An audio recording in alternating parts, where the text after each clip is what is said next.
আজকে এমন একটা সময়ে তিনি চলে গেলেন যখন তাকে সবচেয়ে বেশি প্রয়োজন ছিল।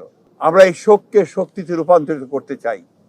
পার্লামেন্ট ভবনের দক্ষিণ প্লাজায় যে মাঠ এবং বাণিজ্য অ্যাভিনিউ, এই পুরো অংশ জুড়ে আমাদের নেত্রীর জানাজা অনুষ্ঠিত হবে। অনন্য রাজনীতিবিদ, যিনি গণতন্ত্র প্রতিষ্ঠার জন্য তার সমস্ত জীবন উৎসর্গ করেছেন,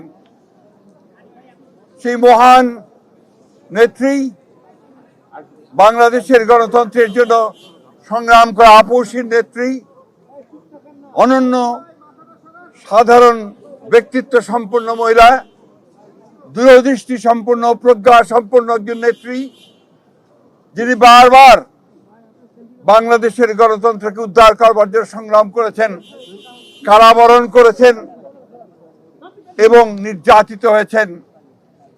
সেই অসাধারণ নেত্রী দেশনেত্রী বেগম খালেদা জিয়া আর আমাদের মাঝে নেই।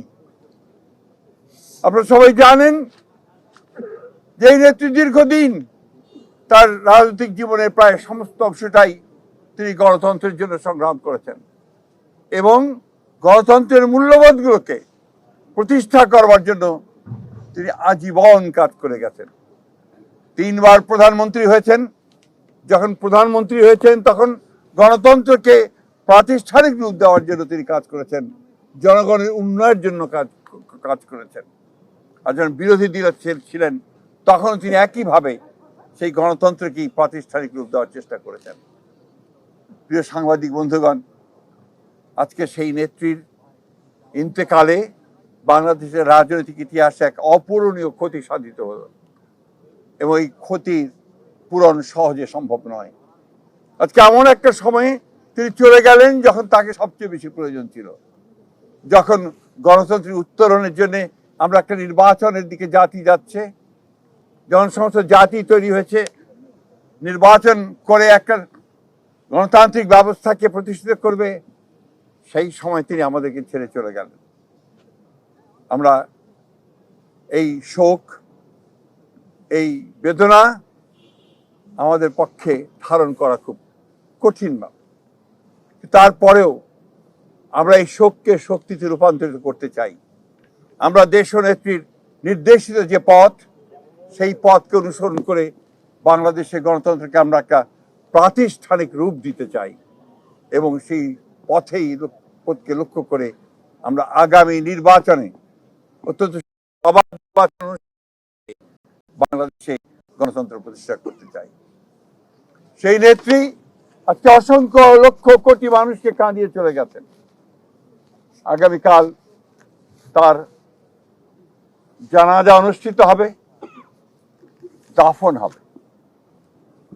জানাজার জন্য আমরা স্থায়ী কমিটি সিদ্ধান্ত নিয়েছি যে আগামীকাল দুপুর 2টায় পার্লামেন্ট ভবনের দক্ষিণ প্লাজায় যে মাঠ এবং বাণিজ্য অ্যাভিনিউ, এই পুরো অংশ জুড়ে আমাদের নেত্রীর জানাজা অনুষ্ঠিত হবে। এই জানাজা পড়াবেন আমাদের জাতীয় মসজিদের খতিব, অর্থাৎ বাইতুল মুকাররমের খতিব।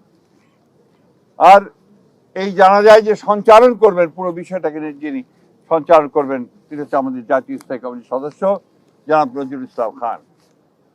এরপরে আমাদের স্বাধীনতার ঘোষক, বহুদলীয় গণতন্ত্রের প্রবর্তক, বাংলাদেশের আরেক কিংবদন্তির নেতা, যাকে রাখাল রাজা বলে এই দেশের মানুষ, তার মাজারে, তারই পাশে আমাদের এই মহান নেত্রীকে সমাধিস্থ করা হবে, দাফন করা হবে।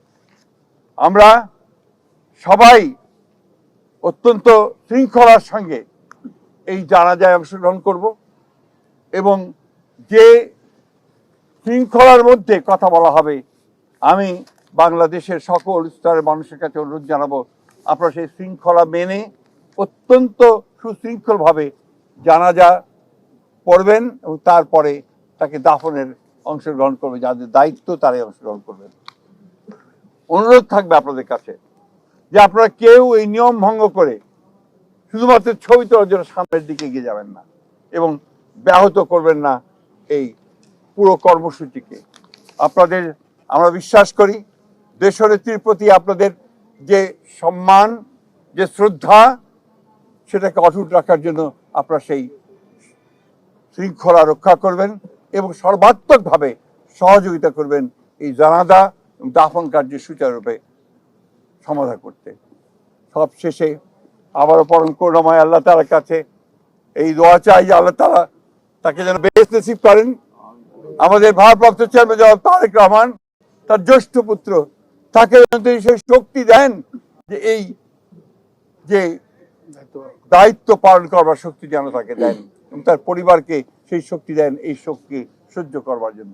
আসুন আমরা আজকে সবাই এই শোককে শক্তিতে রূপান্তরিত করে বাংলাদেশ জাতীয়তাবাদী দলকে একটা অপ্রতিরোধ্য দল হিসেবে গড়ে তুলি, বাংলাদেশকে সত্যিকার অর্থে একটা গণতান্ত্রিক রাষ্ট্র প্রতিষ্ঠিত করি। এবং আপনারা জানেন যে ইতিমধ্যেই সরকারের তরফ থেকে 3 দিন শোক দিবস ঘোষণা করা হয়েছে, আগামীকাল ছুটি ঘোষণা করা হয়েছে এবং আপনারা ইতিমধ্যে জানেন যে প্রধান উপদেষ্টা তিনি বাণী দিয়ে কথা বলেছেন, আপনাদের সামনে জাতির সামনে কথা বলেছেন এবং সেজন্য আমরা সর্বাত্মক সহযোগিতার জন্য আমরা সরকারকে ধন্যবাদ জানাচ্ছি। সেই সঙ্গে দলের পক্ষ থেকে আপনারা জানেন যে 7 দিনের শোক ঘোষণা করা হয়েছে। এই 7 দিন আমাদের কালো পতাকা আমরা ধারণ করব, কালো ব্যাজ ধারণ করব, পতাকা কালো পতাকা উঠবে প্রত্যেকটি কার্যালয়ের, আমাদের দলীয় কার্যালয়ে, এবং প্রত্যেক কার্যালয়ে দোয়া পড়া হবে, কোরআন তেলাওয়াত হবে। এই বিষয়গুলো আপনারা সবাই পালন করবেন। আমরা আবারও সকলকে সহযোগিতা করার আহ্বান জানিয়ে আমরা আজকে শেষ করছি।